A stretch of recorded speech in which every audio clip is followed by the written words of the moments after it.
Welcome to Really American. I am Michael Hayne. So remember when Trumpy Dumpty completely embarrassed himself in front of millions and millions of Americans when he claimed that Haitian migrants were eating dogs? In Springfield, they're eating the dogs, the people that came in. They're eating the cats. They're eating the pets of the people that live there.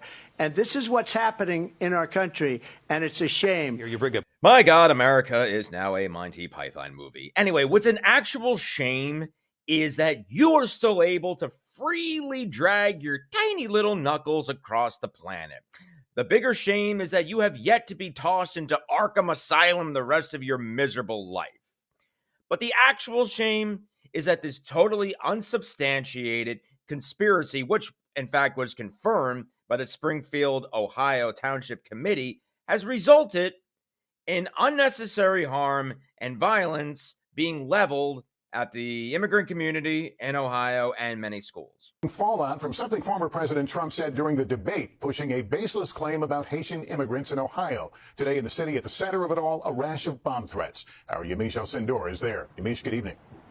Good evening. That's right. Today here in Springfield, bomb threats led authorities to evacuate City Hall and a number of other buildings, including an elementary school. Officials say they are working with the FBI to investigate. It's not clear who made the threats or whether they were connected to the baseless claims about Haitian immigrants abusing pets. White House Press Secretary Karine Jean-Pierre called the unfounded allegations, quote, very bizarre and very hateful smear. Meanwhile, some residents were so concerned with the tension that they kept their children home from school.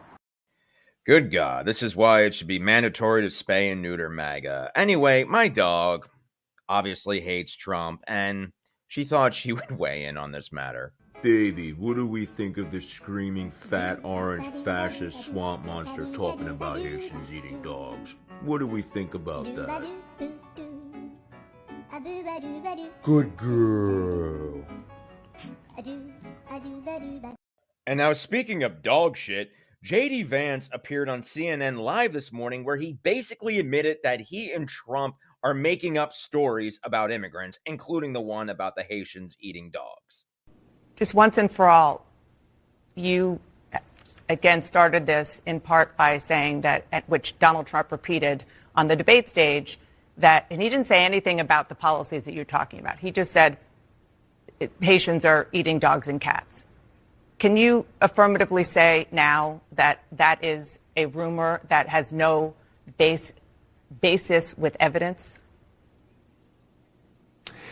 Dana, the evidence is the first-hand account of my constituents who are telling me that this happened. And by the way, I've been trying to talk about the problems in Springfield for months, and the American media ignored it. There was a congressional hearing just last week of angel moms who lost children because Kamala Harris let criminal migrants into this country who then murdered their children. The American media totally ignored this stuff until Donald Trump and I started talking about cat memes. If I have to, create stories so that the American media actually pays attention to the suffering of the American people, then that's what I'm going to do, Dana, because you guys are completely letting Kamala Harris coast. You had one interview with her. You talk about pushing back against me, Dana. You didn't push back against the fact that she cast the deciding vote on the Inflation Reduction Act, which is why a lot of Americans can't afford food and housing. You just said that you're creating a story. Public policy.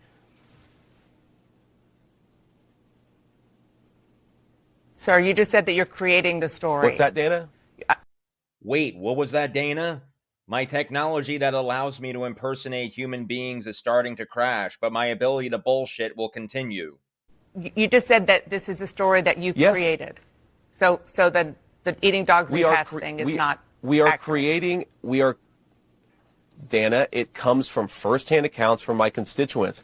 I say that we're creating a story, meaning we're creating the American media focusing on it. I didn't create 20,000 illegal migrants coming into Springfield thanks to Kamala Harris's policies. Her policies did that, but yes, we created the actual focus that allowed the American media to talk about this story and the suffering caused by Kamala Harris's policies. Oh, JD, you couch fucking misogynistic weirdo. You have no policies. You have nothing to run on. As Kamala Harris aptly pointed out during that Category 5 shitstorm debate, it was the Republicans that refused to go along with President Biden's beefed up border security bill because their Lord and Savior, Orange Jesus, told them to sabotage it because he wanted all the credit. But now let's get to how JD had the audacity to somehow think that the media shouldn't have a job to be pointing out all this wild conspiracy, far-right, divisive, racist shit that is crippling America. Now, you mentioned a Proud Boys march. I imagine that's the clip that I saw yesterday of about a dozen people marching down the street. Of course, I don't align myself with the views of the Proud Boys, Margaret, but we have to remember that this is a real problem. The media is using things like a dozen marchers to ignore and distract from the fact that thanks to Kamala Harris's open borders, there are children who aren't getting a good education. Thanks to her open border, there is a rise in HIV cases in Springfield, Ohio. Thanks JD, they really got to update his technology because we all recall the stand back and stand by Proud Boys. You know, how Trump claimed to not be aligned with him, but he in fact was. That it was actually the Proud Boys that helped orchestrate the Cracker Rebellion on January 6th. See, that's how you know how hopelessly incompetent Trump is, because he leaves it up to the freaking Proud Boys and not actual, like, you know, geniuses like Dick Cheney and Paul Wolfowitz, those who could actually orchestrate a military coup. In fact, it was the leader of the Proud Boys who is now serving 22 years in prison for what he did on January 6th. And again, the alignment with your guy, Donald Trump, JD Vance.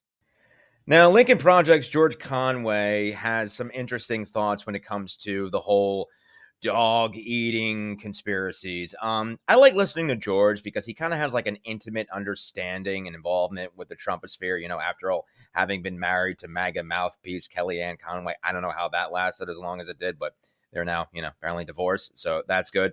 But George just kind of weighed in on why these conspiracies are vamping up. So let's hear that. Well, he's reaching his final destination, which is complete decompensation. He doesn't, none of his tricks are working anymore. We're on to them. They don't excite anybody anymore. He's losing in the polls. He has to try to make things up. And his own vice presidential candidate on another network today basically said, we're making up stories in order to win this election. And, you know, it's not working for him, and he knows it, and he knows he's going down. And the more he feels that he's going down, remember, he's running not just for president, he's running from prison. Yeah, if you were to tell me even 10 years ago that we could have a convicted con man, lying, rapist, treasonous felon whose whole entire presidential platform is avoiding prison, I would probably ask you to pass me the pipe because I'd want to know what you were smoking. Insane. Anyway, I am Michael Hayne. This is Really American. Please hit that subscribe button and check me out on TikTok at Mike Hayne Comedian. Talk to you later.